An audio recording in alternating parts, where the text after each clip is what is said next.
بلوچستان کے امن کو جیسے نظر ہی لگ گئی۔ پے در پے سانحات سے بلوچستان کی فضاؤں میں خون اور بارود کی جو بدبو ہے وہ اب وہاں پر ہم محسوس کر رہے ہیں۔ گزشتہ روز بھی ایسا ہی ایک اندوہناک واقعہ ہوا جس میں دہشت گردوں نے حیوانیت کی انتہا کر دی۔ بالکل، کوئلے کی کان میں کام کرنے والے غریب مزدوروں کو پہاڑوں پر لے جایا گیا اور شناخت کے بعد انہیں گولیاں مار کر بے دردی سے قتل کر دیا گیا۔ عمیر، اس طرح کے واقعات کافی عرصے سے ہم دیکھ رہے تھے، جو ہے نہیں ہو رہے تھے، کیونکہ اس سے پہلے ہمیں نظر آتا تھا کہ اس طرح کے واقعات پیش آتے تھے۔ ہزارہ برادری جو ہے اس کو خاص طور پر نشانہ بنایا جاتا تھا، جس کے بعد ہزارہ برادری احتجاج بھی کرتی تھی۔ ان کارروائیوں کا مقصد کیا ہے وہ آج تک سمجھ نہیں آیا، یہی جاننے کی کوشش کرتے ہیں۔ ہمیں جوائن کیا ہے دفاعی تجزیہ کار امجد شعیب صاحب نے۔ امجد شعیب صاحب، بہت شکریہ آپ کے وقت کا۔ یہ بتائیے گا کہ یہ ہزارہ برادری کو نشانہ بنایا جاتا ہے، اس کا مقصد کیا ہو سکتا ہے؟ کیوں دہشت گرد اس برادری کے پیچھے پڑے ہیں؟ بسم اللہ الرحمن الرحیم۔ دیکھیے، بنیادی طور پہ تھوڑی بہت دہشت گردی تو کچھ نہ کچھ وہاں پہ ابھی بھی جاری تھی، پہلے جیسی تو نہیں، لیکن بلوچستان چونکہ قریب ہے افغان بارڈر کے اور ایران بارڈر کے، تو نیچرلی وہاں پہ بارڈر ایریا سے یا افغانستان کے کیمپ جو ہیں وہاں سے لوگ آ کے کچھ نہ کچھ کرتے تھے۔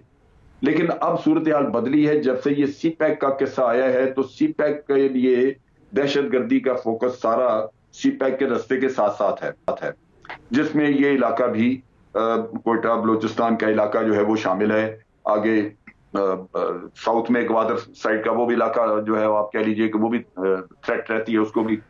تو یہ باہر کی قوتیں ہیں۔ ابھی آپ کو یاد ہوگا کہ کچھ عرصہ پہلے ہی، 1-2 مہینے پہلے، ہم نے ایک ڈوزیئر ایشو کیا تھا جو کہ بھارت کی ملوث ہونے کے اس میں بڑے زبردست شواہد تھے کہ بھارت پاکستان میں ٹیررزم کروا رہا ہے۔ اب اس میں ہم نے 66 کے قریب کیمپ آئیڈینٹیفائی کیے تھے، 66 جو کہ افغانستان میں موجود ہیں۔ تو یہ بہت بڑی تعداد ہے، اور ہم نے وہاں پہ یہ آئیڈینٹیفائی کیا تھا کہ طالبان کے علاوہ وہاں داعش وغیرہ یہ گروہ بھی وہاں پہ شامل ہیں، جن کو بھارت، وہ گروہ کوئی بھی ہو، بات کام ان سے وہی دہشت گردی کا لینا ہے۔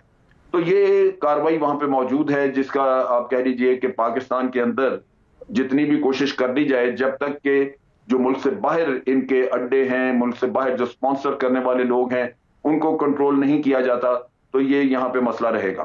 اب یہاں پہ کنٹرول کرنا اس لیے مشکل ہے کہ سی پیک ایک ایسا ایشو ہے جس کے اوپر بھارت اور امریکہ دونوں کا اتفاق رائے ہے۔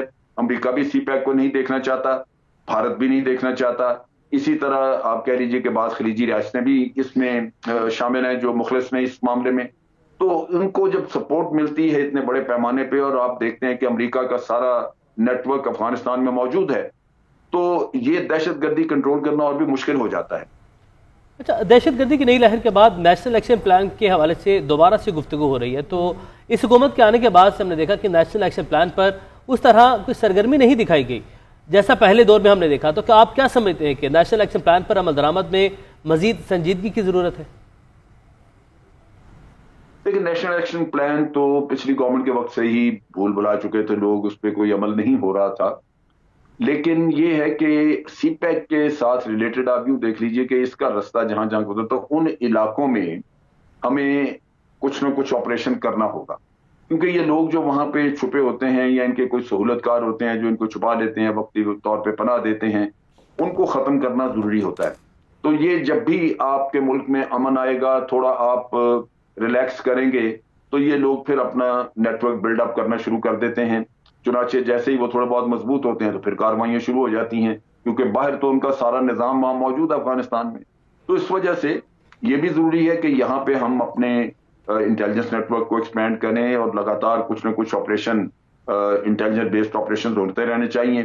اسی طرح افغانستان کے ساتھ بھی ڈیل کرنے کی ضرورت ہے کہ ان کیمپوں کے بارے میں ہم نے ڈوزیئر تو چھاپ دیے، لیکن افغان حکومت کو کنفرنٹ نہیں کیا کہ آپ ہم سے امن کی بات توقع کرتے ہیں کہ پاکستان افغانستان کے امن کے لیے کوشش کرے گا، تو پاکستان میں جو امن امان کی صورتحال ہے جس کا افغانستان بہت سارا ذمہ دار ہے، اس کے لیے افغان کیا کر رہا ہے؟ تو افغانستان کو بھی تھوڑا اس پہ دباؤ میں لانا چاہیے تاکہ وہ ان کی ایکٹیویٹیز کو تھوڑا چیک کریں، اور اتنی کھلی چھٹی وہاں دینے کی وجہ سے پاکستان نے نقصان اٹھایا۔ بہت شکریہ امجد شعیب صاحب ہمارے ساتھ موجود تھے۔ وہ یہ کہہ رہے ہیں کہ اس طرح کی جو دہشت گردوں کے خلاف کارروائیاں وہ ہوتی رہنی چاہیے، ان کو روکنا نہیں چاہیے، کیونکہ یہ ایک کانسٹنٹ خطرہ ہے جو ہمارے سروں پر منڈلا رہا ہے، اور پاکستان کا امن جو ہے وہ ہم سب جانتے ہیں کہ دشمن کی آنکھ کو ایک آنکھ نہیں بھاتا ہے۔